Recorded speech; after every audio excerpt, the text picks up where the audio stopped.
Hello, everyone, and welcome back to Momcast with D. This is our very second episode, and this is my very first guest. So we have a lot of history. Before we found out that we were family, we were actually related. We were good friends in middle school. Yes, in middle school. So I just want to introduce you guys to my dear cousin, Ashley. Hey, everybody. As you can see, I'm not the only one pregnant on this set today. So today's episode is Bound and Pregnant. And we are about to dig into our past just to share with you guys our experience of being bound and pregnant. It may be some tears shed. That's why you see the box of tissues, if you see the box of tissues. So yeah, I am hoping that everyone that sees this, that it is for them and that it brings about healing and change and clarification for them. So without further ado, let's get started. So my first question to you is, oh goodness, give me your definition of a mother. Oh, that's a good one. Of a mother. My definition of a mother is someone that is not just a nurturer, but a provider mentally, emotionally, spiritually, in all aspects of life. That is there to take care of her baby from the womb to the tomb. Okay, I like that. And even after the tomb. I like that. Because one thing we always need is our mother's prayers. Yes. So a mother that prays for her babies will always stay with her baby. Yes. I truly believe that. Okay. All right. So you're telling me another question to go with that. Not you telling me. Another question to go with that. So do you necessarily have to birth a child to be their mother? No. Okay. No. Elaborate. Okay, so backstory. I have a daughter before this daughter. She's actually older and she's not my biological daughter. But the way I feel for her, it's like that motherly instinct, like she's mine without being from my home. Mm-hmm. The way I want to protect her and nurture her and keep her on a straight and narrow path is it's actually deeper than the child that you're carrying. Mm-hmm. Because you don't know what that person is going through in their own home. So it's like when you're with them, you try to give them what you can. Mm-hmm. So try to fill that tank. Yes, fill that tank and fill that void, whatever it is, and just make their life abundant. Okay, I like that. All right. So what year did you earn the title of mother? So now, being birth mother? Yes. Okay, because we were just saying being mother. Yeah. So being birth mother, 2011. Oh my gosh. Oh my goodness. So it was like 2 years after me. Yeah. Yep. Okay. And the first child that you birthed, boy, girl? Boy. I'm saying it like I don't know, right? Because our boys look so much alike. It's so crazy. Okay, now let's get down to the nitty gritty. Okay, so I know for me what I feel it is, but I want to ask you first, and then I'll give my input. Okay. But what does it mean to be or to feel bound and pregnant? Ooh, and the reason I ask you first is because for me, it was all negative. But I remember when we previously spoke before we even started, when we were in conversation of the episode, you said that you gave me negative and positive. So that's why I want to hear yours first. Ooh. I hope I don't cry just yet. It's too early to cry, but We pregnant. We got an excuse. Yeah, I'm gonna blame it.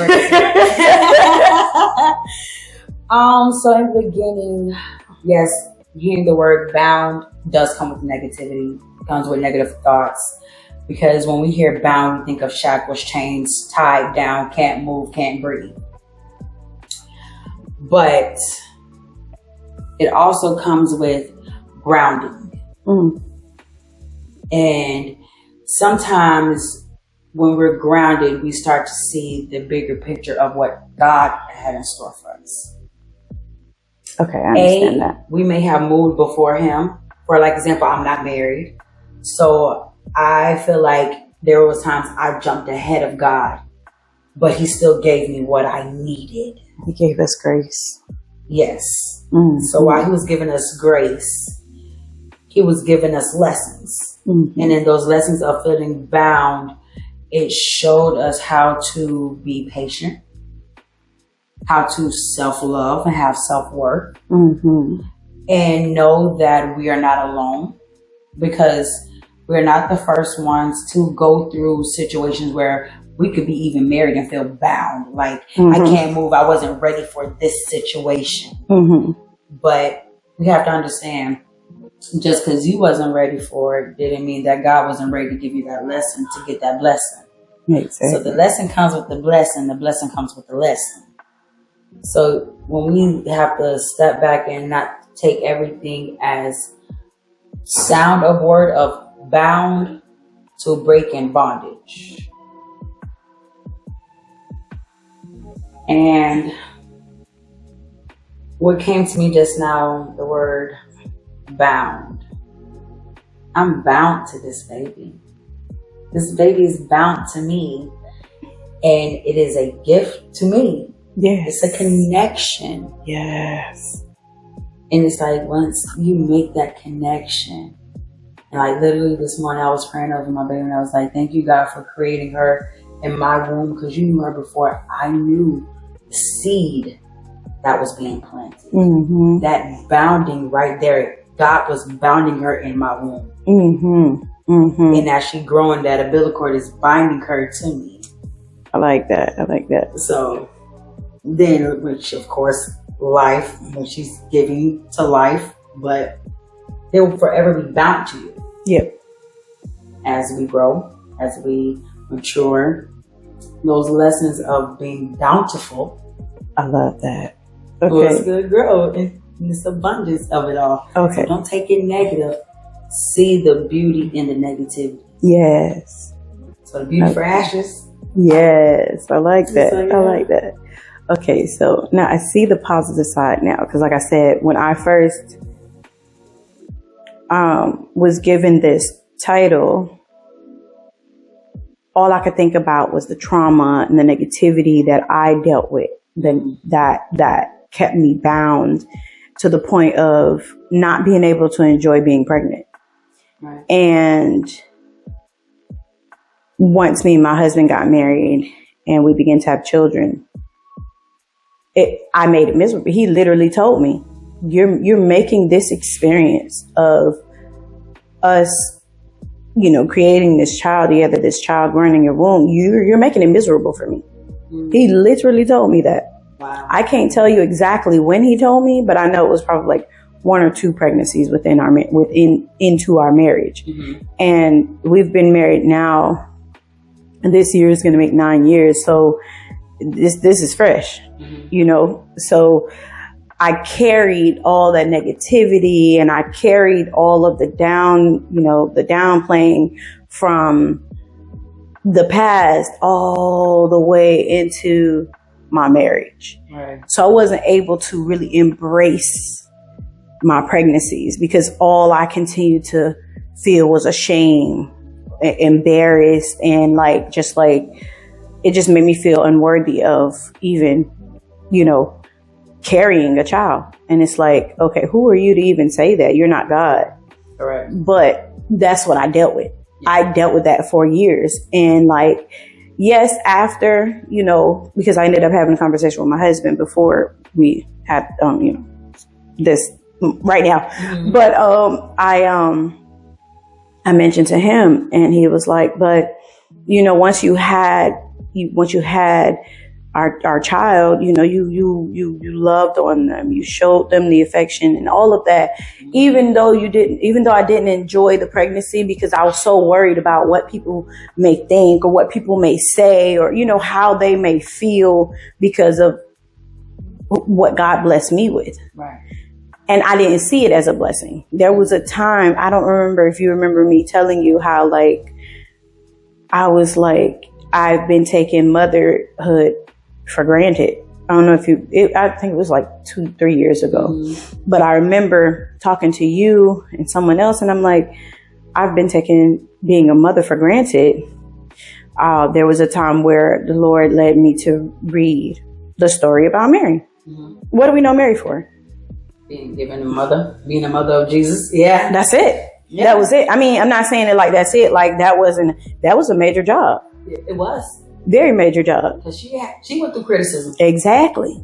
So yes. It was a major job, and I was taking it I felt like I was taking it for granted. But even in that time where I noticed that I was taking it for granted, I still don't feel like I was healed from it, because once I got pregnant again, there's the shame, there's the embarrassment I want to hide. I want to stay away from my family. I don't want to hear what I used to hear, because what I used to hear made me feel like I wasn't going to be anything. Right. Or, succeed in life or be good enough to be a mother. So for me, like you said, it's like being in a prison. That's where I was. And it sucked. It sucked. And the reason why I say it sucked for me is because it took all the way up to the creation of this baby for me to know truly that I was healed.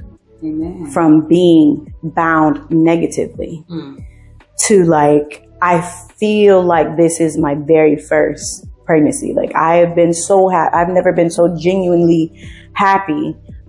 Every time we turn around, I'm like, oh my gosh, babe, we've got to have a baby, stuff like that. Okay. But in the past, I didn't do that. Okay. Because again, the embarrassment, the negative thoughts and everything that I never let go to allow myself to heal. But it wasn't even to allow myself.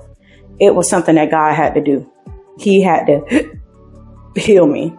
And the one scripture that really brought about the healing was Psalms 127:3.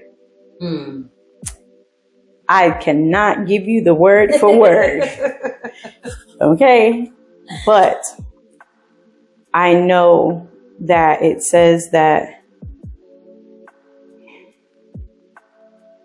the child is a gift to the womb. So God gifted me. It's a reward. Yes. That's what it says. That's what that scripture says.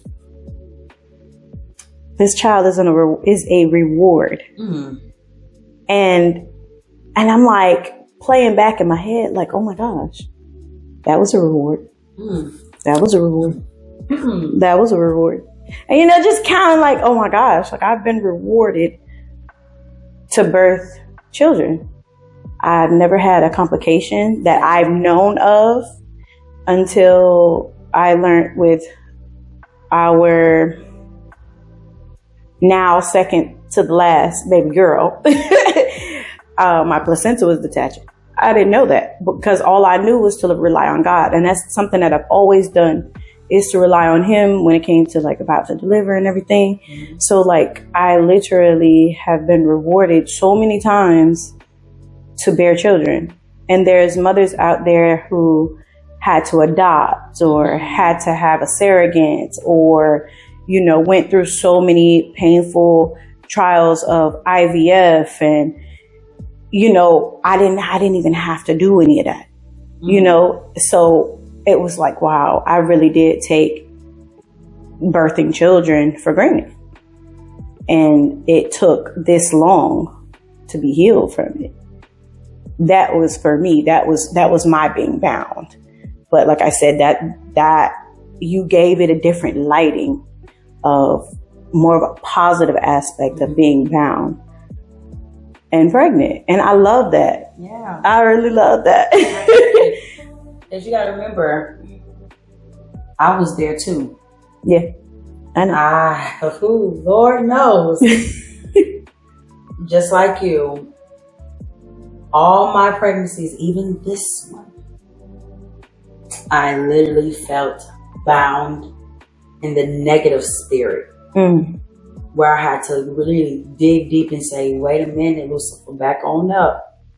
Because I know what God has done in me and what He's doing through me. Because when we start paying attention to what He's doing in you, because that was one of my prayers. Thank you, God, for doing what you're doing in me, through me, and around me. And what comes through you is life. Yes. And with all that negativity, it's like, you don't want to share that with that baby. Because that baby has to go through its own negativity in this world anyways, because they are chosen. Yeah. And by being chosen, we were chosen to bear the chosen ones. And like you said, there's a lot of women out there that had to go through different avenues to have a bundle of joy. And it's like, when you said go back to Mary, she went through the negative words, the negative thoughts, her own husband, because at first he wasn't her husband. He was like, wait a minute, hold on, how you gonna tell me I'm gonna be with this lady? So her being alone in that first period. Yeah. And then finding the joys of life and still having to escape negativity through it all. God said He will not give us more than we can bear. But yes, and it's with my own experiences, like for example with her, out of my first 5 boys, I felt the negativity and the tension, and it didn't dawn on me as much as it did until God gave me clarity with her. Because it went from, I want everything done the way I want it for her. And I'm looking like, wait a minute, you got 5 others before her. And then it went from, oh, you already have enough. And I'm like, wait, who asked you if I had enough? Exactly. And it got to the point where it's like, why should I care about your feelings, your opinions, and all you're doing is tearing me down to uplift you? No, we're going to stop you in your tracks, because if you don't have nothing nice to say, back off. And there's the bounding of a barrier you have to learn to put up to separate that. Hi. You have to learn to build that barrier up to block that bondage that tries to get attached to you. Because we have negative bondage and we have positive bondage. And we have to know which one is which. Because sometimes negativity can be loud and the positive can be just a whisper. But we got to know which one we're listening to. Yeah. So yeah. I lost my train of thought. Uh-oh. That's the pregnancy brain. Okay, but so let's go to the next question. Okay, so this question is, how long did you feel bound negatively? But I think you kind of answered that, because you said even up until her, you still dealt with the negative bondage. So that's 13 years. So for me, it's been 15. Wow. I'm going to say 14. I'm going to say 14 because this year was the year of the healing and, letting go of what others thought. Because number one, another thing that really gets me is how others have such an opinion about, oh, how many kids you having and this and that. I'm providing. Well, the Lord's giving me the resources to be able to provide for all of them. And again, like you said, why am I worried about how you feel when you're not a part of this? You're not going to be there holding my hand. You're not going to be the one picking up diapers. You're not going to be the one waking up in the middle of the night. You're not going to be the one, even at the ages that we have them now when they're sick, taking them to the doctor. You're not doing any of that. So why am I allowing your judgment to dictate how I feel about bringing new life, about being fruitful and multiplying like my body was supposed to do, you know? Why? But at that time, I never understood that. I never understood that. And I'm just so grateful that now it's like, whatever. If I want to have more, I'm going to have more. If that's the Lord's will, we're going to have more kids. I'm just praying that. You said before, but still. I was praying that I get a good break like I did, you know, now with like baby being 3. Well, he's not baby anymore, but him being 3. Always. Well, he's baby boy. Yes, always. So, but yeah, it just fascinates me how we allow others misery, because that's the best way I can say it. It's misery. If you can sit and nitpick on someone and the way that their life is going, yeah, I know everyone makes mistakes. It happens. You have to go through tests. You have to go through trials and tribulations. God gave us free will. So you got to learn from that the choices that you made, of course, but why are you taking the time out to try and take the splinter out of my eye and you got a plank in yours? Hello. Come on. It's high five to that one. You want to know why that is though? Why? It's easier to see somebody else's stained shirt than their own stains. You're right. Yeah, because it's right in front of you. Right. So, exactly. And even if they do see it, they ignore it. Mm-hmm. So it's best to call out your stains than my own stains. Understood. And that's why that song says, sweep around your own front door before you try to sweep around mine. Mm-hmm. Baby, because we all got skeletons. Yep. We all have issues. Yep. So at the end of the day, the same ones that try to talk to you about what you should do and what you shouldn't do as a parent, those are the same ones that be waiting for your baby to come out. Can I see what it look like? Nope. I gotta keep my baby covered from people like you. Exactly. And it goes back to being careful and mindful who we allow in our circle, in our ear, around our children, our babies, everything. Yeah. Because it's easy to drop negativity. Oh, yeah. And they don't understand that seed grows. That weed. That weed grows. Fast. Weeds grow fast. Weeds grow fast. They do. And when you think about that, for example, my weed started when I was, I want to say kindergarten. And the reason I say kindergarten is because that was a rough patch where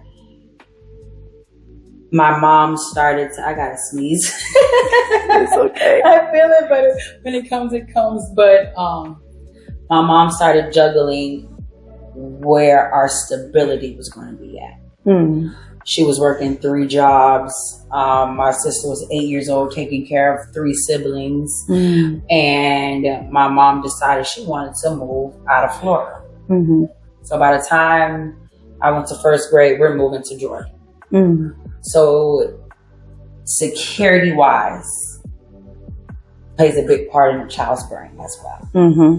And this is where we see a lot of kids have issues in behavior. Yeah. It needs to see a therapist, needs to, and it's not always a child needs to be on medication. A child needs to be talked to. Yeah. And by me working with children, I have noticed that.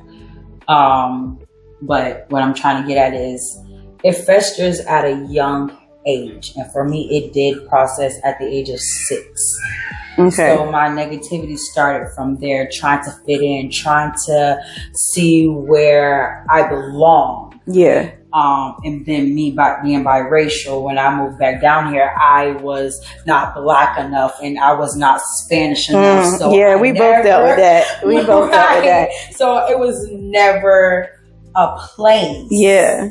Yeah. And then you have family members, they're either too uppity, stuck up, where they don't feel like you belong. And then they feel like they treat you like dirt. So it's like, who am I? What do I do? And when you do become with child, and it's the reason a lot of us end up being with child at such a young age is because we're crying out for something to love. And it's not just for something to love, but for something to love us. Yes. So while we're looking for something to love us, we end up getting with child, and that's the reward God gives us, because he's like, okay, I'm gonna give you something to love because you need that. And I always start off, if a woman has a boy first, that means she was looking for love.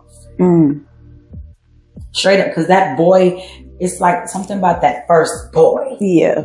I can't stand my first boy though. Let Let me just be honest. I love him to life, but I want to hang him from his toes. Girl, I think Mons gave me like a couple of gray hairs over the summer. Like, OMG, what is you doing to me, baby? But yeah. So it's like that first boy, first baby. It doesn't matter if it's a girl either. But I just found out girls mean that you needed a best friend. But with that first child, it's usually something for you to love and give love. Because at that time you may have felt unloved, unworthy, unjustified. It's like, it's a lot of uns in that situation. Yeah. What you want to say? No, I'm sorry. I'm not trying to cut you off, but my thing is, okay, so what, I don't know how to ask this question. Because I know you said, you feel like, when you have a boy first, that you're looking for something to love. What if you didn't know how to love? To give that love to that child. You know what I'm saying? Bingo, I was there. Because that's what made me ask that question. Because I don't even know how to love myself. Right. So how am I going to love this? But it's like, it's there, but I don't know how to formulate what I'm trying to ask, because there could be a mother out there right now who just birthed a son or a daughter, and they don't know how to give them that love because they don't know how to love themselves, or they didn't receive love from their parents, or some of them have absent parents, or their spouse or their significant other, whoever it was, they didn't show them the love that they needed to know how to give the love. You understand? Excuse me, get what I'm saying? Yes. So with that, from my personal experience, I was shown love. So let me say this. My dad was not in the picture. And like I said earlier, my mom worked 3 jobs growing up. So she was there, but she wasn't there. So I was lacking in a lot of where the love really was. So my mom gave me materialistic love, and it just was not actually true love. So when I was crying out for attention, you found it elsewhere. I found it elsewhere. Yeah. Thinking it was love, but it was actually lust. So we gotta understand what's the difference between love and lust. Yes. But when my son was born, when I tell you, I looked at him, and the only love I can tell him at that time was, I'm not going to do you how my mother did. Ooh, that hit, because that's something else that I used to say. I used to tell him, I'm going to be better than my mother. I'm going to raise you better than my mother. And I'm not going to say that my mom raised me horribly. Right. It was just, again, there was a lot that I missed from my mother. Yeah. For me, my grandparents raised me. From what I can remember, from a baby up until I had the choice to say, I want to move in with my mom. I want to go back. And it was because I really wanted to spend more time with one of my sisters. And my grandmother would tell me, she's not the one that's paying the bills. So when you move in with her, you're moving in with everybody else. And I was like, yeah, I know, but I want to live with my mom now. I want to, and she was up for it. She said, okay, this is what you want to do. Go ahead. but there was a disconnect for me. You know, everyone else was there more than me. And I used to be angry. I used to be so angry because it's like, I see just the interaction with my mom and my other sisters, and I was jealous. I was jealous because that was something that at the time when I moved in with her, I literally turned 13 a week or so before I moved in. Well, I'm a teenager now. Yeah. You know, yeah, I'm just getting into the teenage age, but I'm a teenager now. I was already in 6th grade when I moved in with her. So I missed out on a lot of bonding with my mom. You know, that's another thing that I struggled with my own children.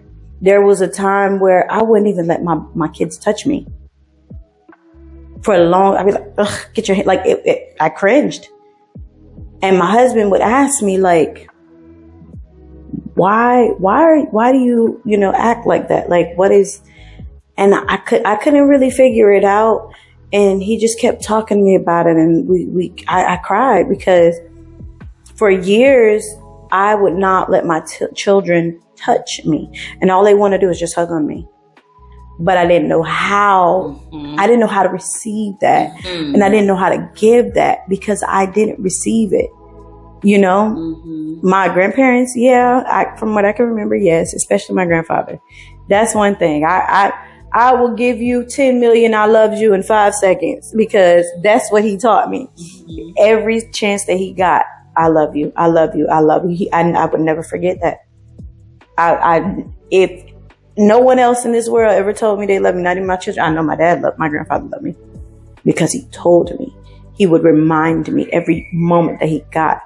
But back to what I was saying, like, I didn't know how to show the love. I didn't know how to show the affection because not only did I not receive it from my mother, I had past trauma from receiving negative touch from others. Mm-hmm. And that was another thing that played a part of me not even wanting my sons to hug me. Even to this day, I think, like, I catch myself, like, my son would come up from behind me and, like, wrap his arms around me, and I would jump. Yeah. I would literally like, ugh. And then then I'd have to, like, brace myself and just receive the love that he's trying to give, you know. And I really dislike the fact that they had to deal with that. But I don't know how it affected them. But now, and this is because of my husband. Mm-hmm. My husband just hugs the kids. He just walks up to them and just hugs them. And one of our oldest boys, because my husband was like, you don't hug the kids. And again, it's something that I'm still working on. But I noticed one of our boys would come and he'll just hug me so tight.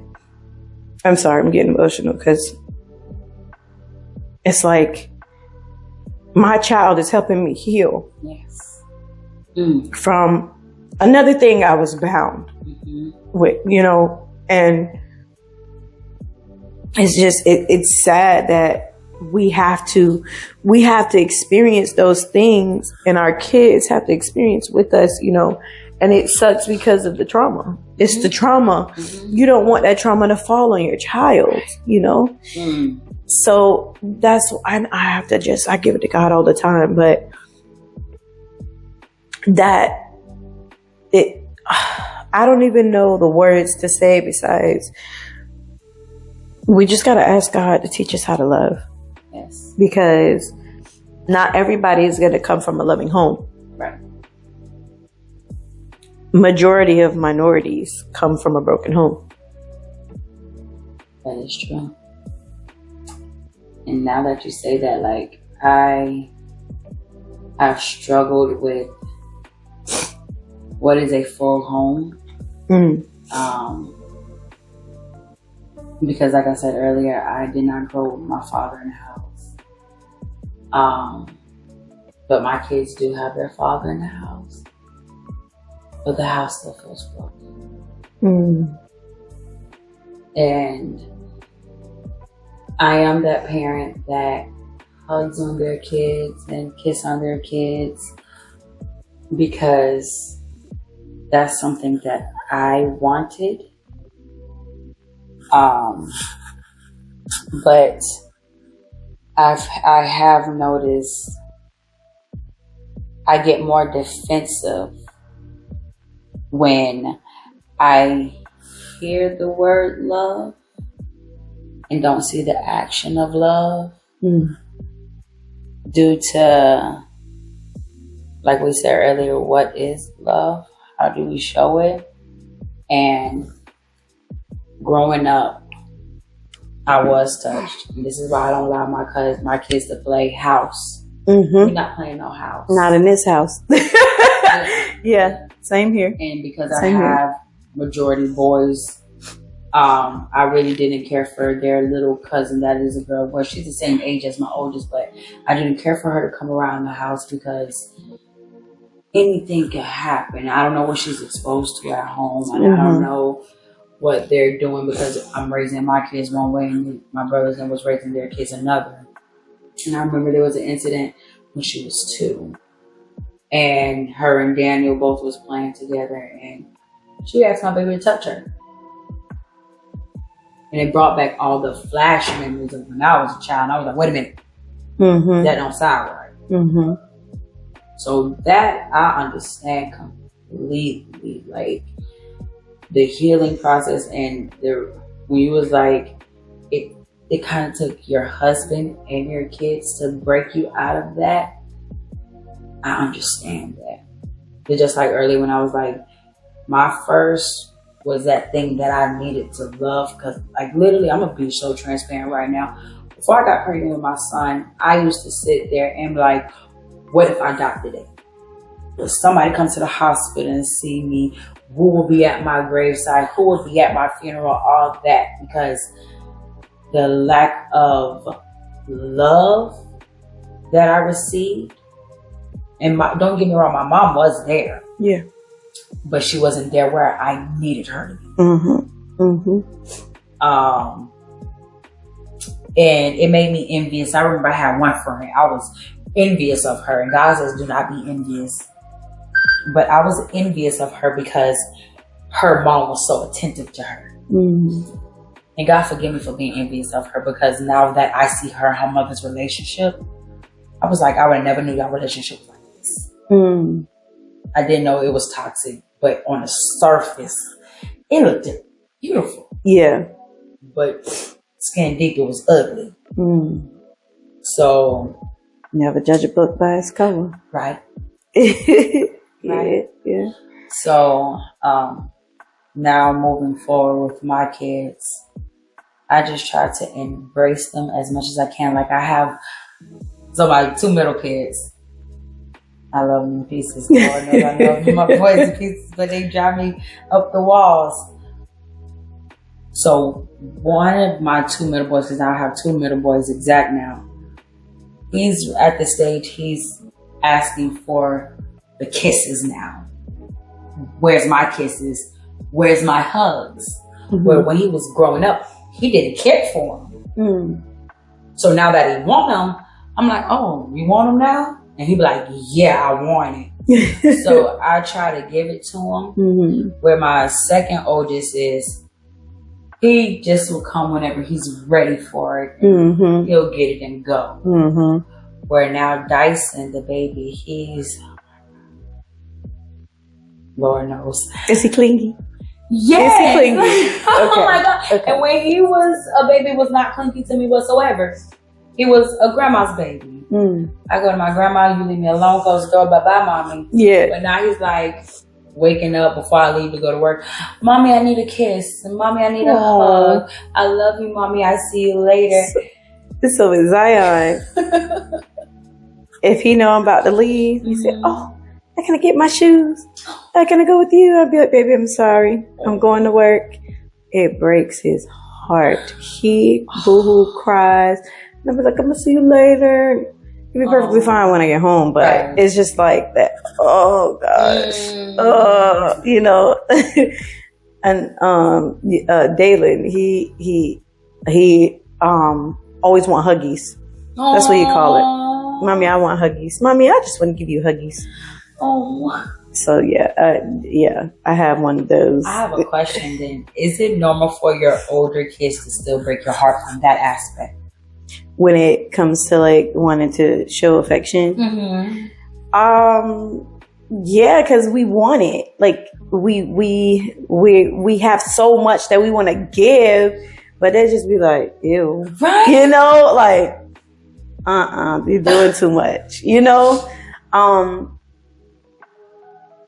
So whenever they do just, you know, that one hug, I've learned to be okay with that one hug. Okay. Yeah. Just go up there and just hug them. That's what my husband does. Really? He call them all and he hug them all. Oh, and I still don't do it as often as he does, but I do it randomly. So I know, like, especially my oldest daughter, I know she'd be like, like, you're hugging me. But like, I know that they enjoy it because of the embrace that they give. It's not like it's like a, you know, like real genuine. Yeah.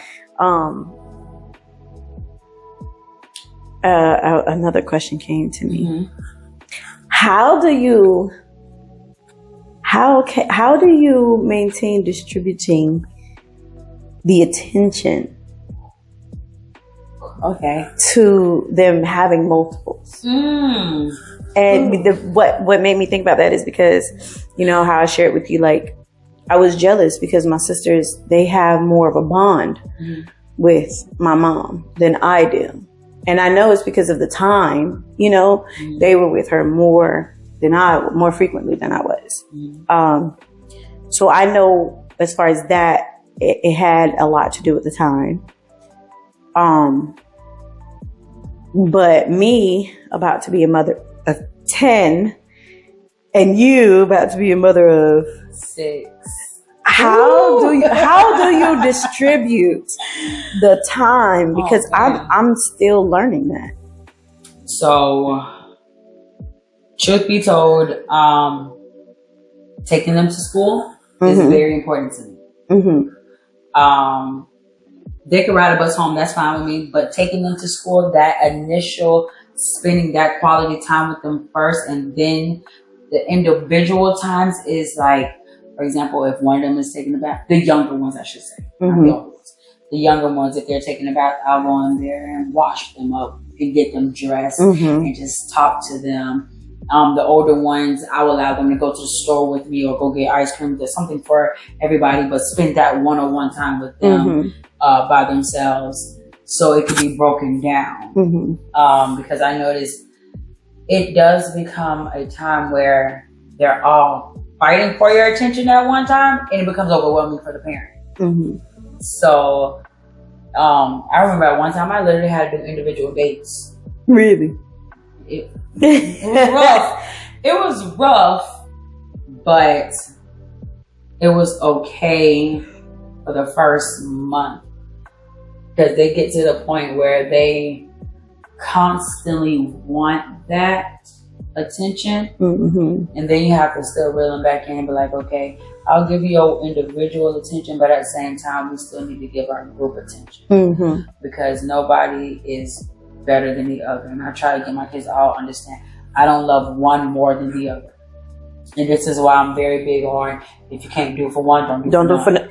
Exactly. I have that rule in play too. Like even when it comes to like dessert, is it 9 of pieces of whatever it is in there? If it isn't, no, you can't get it. Right. That's it.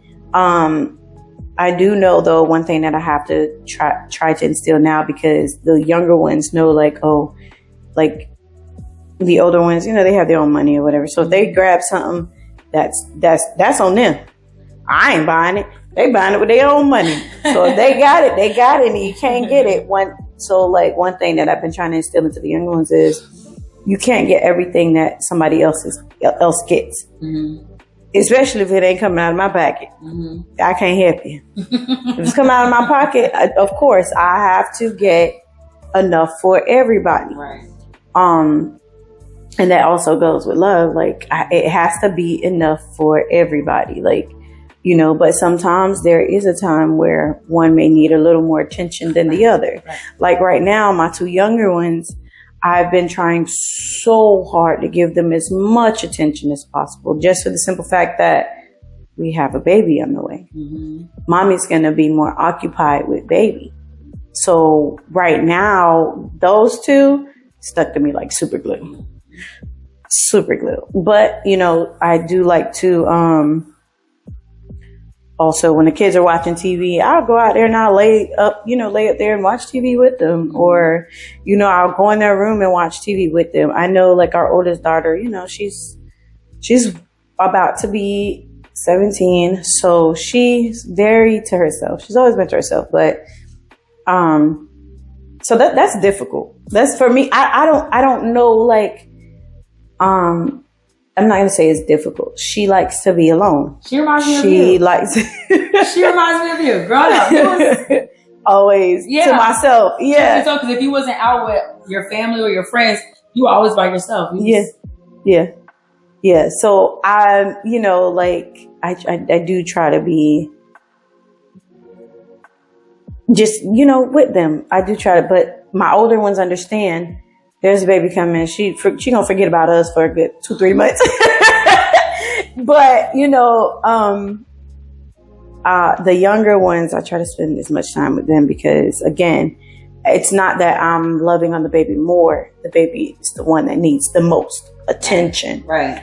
So I can't wait to see how they react, because the way that I'm not going to say tricked him. I didn't trick him. But the way that I was able to get Dalen to accept Zion, because they're literally a year apart. The way that I was able to get Dalen to accept Zion is once he was in the womb, I'd be like, you see your baby? You ready for your baby? You going to help mommy change your baby? You going to help mommy feed your baby? To the point, nah, you say it all. It was right. My baby. Why you hit my baby? Why you do this to my baby? Don't touch my baby. Leave my baby alone. But I'm not gonna. I love their bond. They have an amazing bond. They tussle, but it's still his baby. My Zion now. That's what it is. My Zion. So that helped me. But now it's like they have each other, because it was two boys. Right. And now I do it with Zion too. Okay. But I don't think that registered yet. Zion say, mommy, your baby. Can I touch your baby? Oh. So, and my mommy, that's what it is for him. Yes. My mommy. Get off my mommy. Yesterday I was watching TV with them, and Cameron came and he laid on my leg and he was like, get off my mommy. Don't touch my mommy. And he just started kicking him. And I'm like, no, Zion, that's too aggressive. You know, I'm his mommy too. You know, to remind you, I'm his mommy too. Get off my mommy, you know. So wow. I don't know how it's going to smooth over with this one, because he hasn't caught on to my baby yet. Dalen has. But again, he's still, I guess, because Zion has that my baby space, that he'd be like, mommy, can I touch you, baby? Mommy, I just want to kiss you, baby. Let me kiss you, baby. So I don't know if this one gonna catch, but it caught with Dalen, so we gonna see. It caught with Dalen, so we gonna see if it catches. But from what it looks like, it ain't gonna catch. So because I heard you say Zion be like, my mom. Have you ever had to deal with that with your older kids, fighting with your younger kids, saying that's my mommy? Yes and no, because when they do it to be annoying. Okay. They don't do it like, oh, that's my mom. No, that's my mom. It be the little ones. They be ready for war. Okay? Because them fighting words right now, that's my mom. I don't know where you came from, but I know where I came from. Even though you look a little older than me, that's my mom. But the older ones, they do it just to be spiteful and annoying, and just just because. So no, I don't have that issue with them. You? Mm-hmm. Really? I do. Because they will get in their feelings and be like, that's my mama first. Cameron say that. He'll let them know, like, but again, like I say, it just be him being annoying. Okay, so they both be just little petty big brothers. Yeah. I had her first, right? Yeah. Mm-hmm. So yeah. So yeah, they do get that. I'm nervous though. Really? Yeah, because it's like this is the first. I know, so for you, I was so excited. Girl, I can't even I'm really you've been a boy mom forever. I'm geared up. I'm prepared for a boy. Like, what's up? We can don't call me. Day. Don't call me. Okay. I'm not. My phone on do not disturb. Don't call me. What to do, cousin? Wait, this look weird. What do I do right here? What's about? I'm not ready. Oh my goodness. Yeah. Oh man. Oh my goodness. I just thought about something. I'm gonna tell you after, but okay. But I do have a question before we go on to your question. Okay. I know we talk about mommy pies, mommy casting, but how important do you feel that the father participates in the pregnancy or in the everything, the child? My husband's definitely got to be a guest on here. He has to. Yes. I told him that. I told him anytime soon. I'm just messing with him, but I told him, but you definitely gonna be on here because I need to hear your side of the story. Okay. Yeah. I need to hear that. These daddies need to hear it. They really need to hear it. Yeah. So he's definitely. I know he's probably gonna be on here more than once, of course. But you said. Tell me the question again, because it's fly the window. Okay. I go talk about my husband. Everything fly out the window, child. How important is it for a man to be involved? Very important.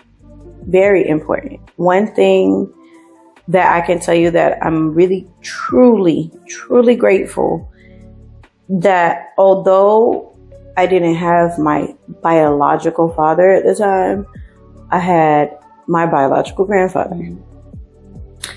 That Puerto Rican man ain't play, okay? He ain't play.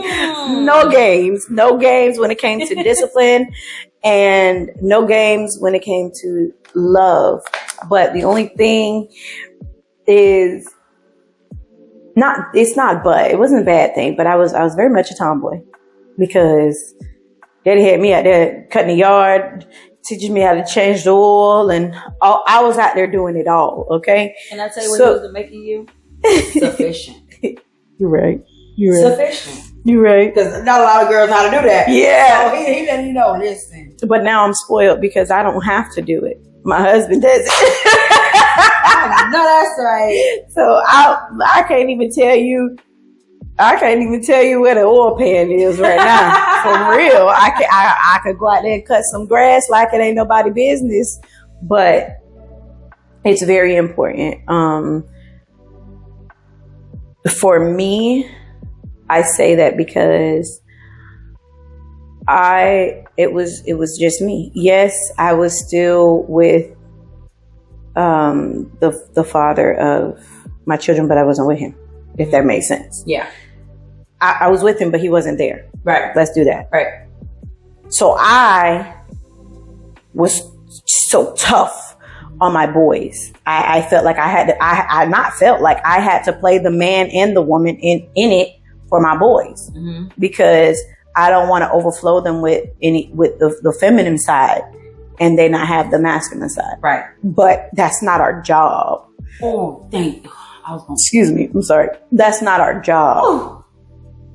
And that's what I dealt with. And I think that also played a part in my dominance.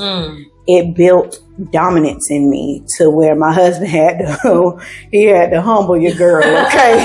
Because I thought I was wearing a skirt and he was wearing the pants. So I'm being real right now. So the sport part.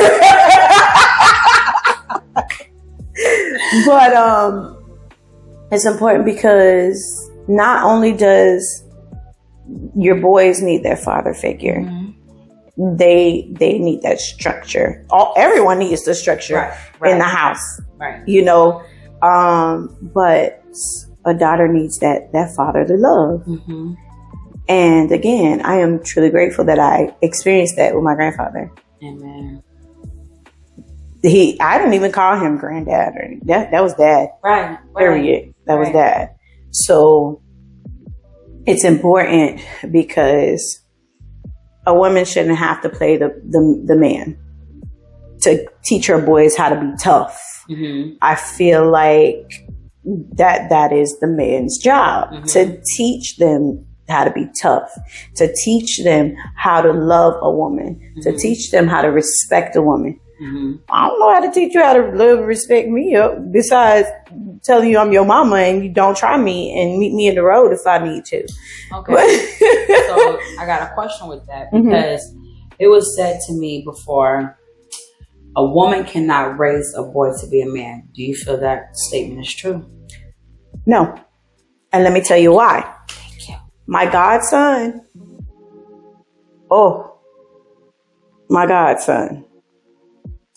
his mom, it's just her. It's just her. She has a daughter/niece, but it was just her.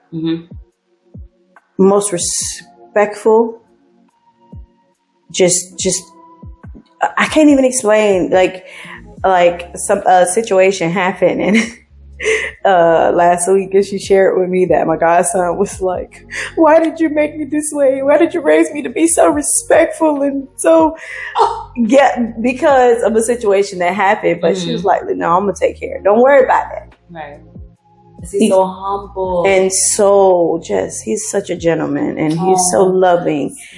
She raised a man. Yes. A woman can do it. Yes. But we shouldn't have to. There's where it is. We shouldn't have to. But a mama gonna do what a mama gotta do. We gonna do it. We are gonna do it. God planted us to make sure every seed we grow be fruitful and multiply along the ways of the journey. Exactly. But it is so much relief to have that male figure. When did you no longer feel bound, and what happened for you to feel free? So I'm still working on the freedom part, because I have recently understood that I was actually bound. And by July 5th, so you texted me that, and I was like, that bound word. I went through a lot the weekends before that, and I noticed I was stuck in a hard place. In the pregnancy, I was trying to make sure that I wasn't taking it out on the baby, basically. Because I didn't want to grow this baby and dislike this baby for the things that I was going through, because I was being bound emotionally, mentally, and physically. But I'm still working on the freedom part. But what made me acknowledge it was when you texted me that day and was like, we're going to work on being bound as a pregnant woman. I'm like, ooh, to be honest, I've been bound all my pregnancies. Same. And I never knew how negative my bound was. I'm gonna be like that. I'm gonna say it like that. I didn't know the joys of being pregnant that have so many negative feelings and emotions too. Yeah. And I'm still working on it. I'm glad that I acknowledged it, but I'm still working on the found freedom to that, because it was tough. This pregnancy, I want to say, was actually the second toughest pregnancy I had. And not with just the physical part, because I had one child that I was supposed to have placenta previa with. But God be the glory, didn't have it. I had another pregnancy where they told me my baby was going to be at a 30 percentile of birth weight a week before they was due. Oh, wow. But God be the glory, that baby came out 8 pounds. Amen. So 30 percentile well. That was a flashback for me. I had 3 8-pound babies. Ooh. One was 8'3". Ours was 8'3". Ain't my smallest Dalen. baby right now. Dalen was 8'3". Ooh. Ooh. Sorry. Have you ever pushed out any one of them without any medicine? Yeah, my last 4, about to be 5. That's hard. Mm-hmm. Melanie was not by choice. Melanie was not by choice at all. Melanie was just like, y'all playing too much. I ain't got time to wait for you, the nurse, the doctor. Ooh, let's go. She came. She just came. Wow. Yeah. She said she had things to do. Yeah, she ain't got time to play with us. You want to wait for a doctor? You trying to close your legs? No, I'm going to show you. Nope. Boop. Oh, my Lanta. Mm-hmm. Yeah. Yep. But yeah. That right there was a story though, because that nurse checked me and told me I was 5 centimeters. Ooh. As soon as she walked out the room from checking me, telling me I was 5 centimeters, I had my daughter. Melanie had herself, okay? What? Wait a minute. 5 centimeters? I'm still Ain't trying no to understand way. that. Ain't no I was way. not 5 centimeters. Right. I was 5 centimeters off. Yeah. Off by a long stride. Because as soon as she walked out, Melanie, I was like, babe, I feel like I had in the bathroom. He was like, babe, you better not push. I was like, babe, I got to. I can't help it. Boom. My water broke. That second push, I was like, oh, babe. He was like, babe, don't push. Don't push. I'm trying to get the nurse. I tried to close. I was like, no, babe, I can't even close my legs. I got to push. And boop. Boop. Wow. Mm-hmm. Yeah, Melanie did her own thing. She was like, wow. And isn't she like that right now? She do her own thing? Oh, yes. Even when you tell her, no lie. No, this is crazy. Even when I be like, do such and such and such, or don't do such and such, she does it. She does it. Even when she was a baby, you tell her, don't touch this, she look in your face. Just like that. Smiling and all. She touches whatever it is. Don't tell me. I'm going to do what I want to do. Wow. It's on me.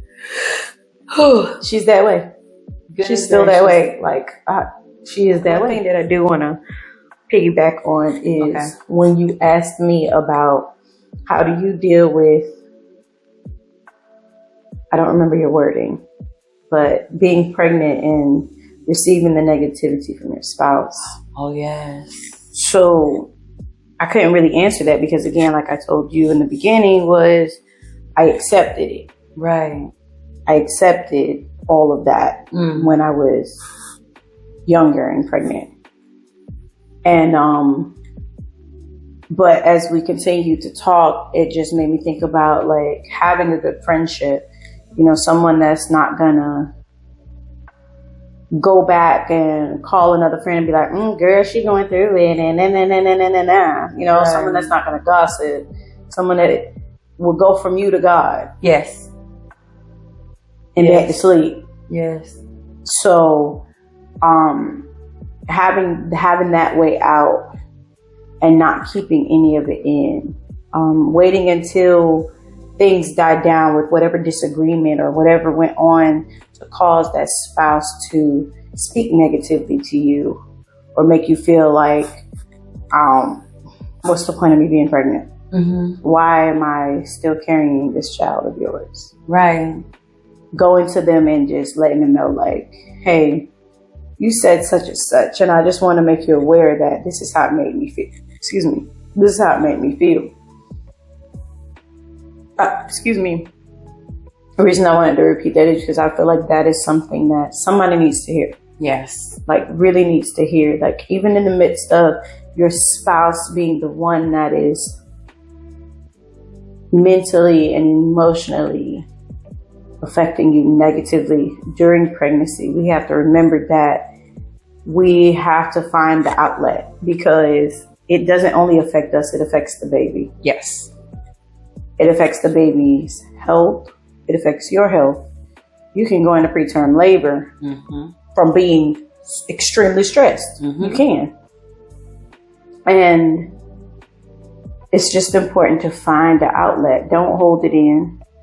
I know another thing that we mentioned was the enemy. The enemy likes to keep you in the place of feeling alone because that's his best time to attack.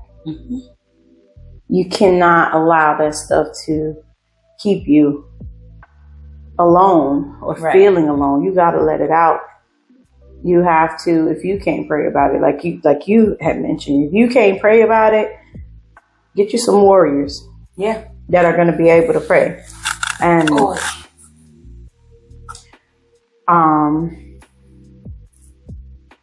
don't always think that you're a burden on someone. Do not always think that another thing that I had mentioned was how I have a friend who, she would always mention but you have this going on, you have that going on, you have this, you have that, but so do you. We're both married. We're both entrepreneurs. We both have multiple children. We don't have one child. We have multiple children. If you need me, I'm there. If I can, I will. If I can't, I will let you know. If it has something to do with, if there's a physical aspect of needing me. But if there is an emotional aspect of needing me, I'm there.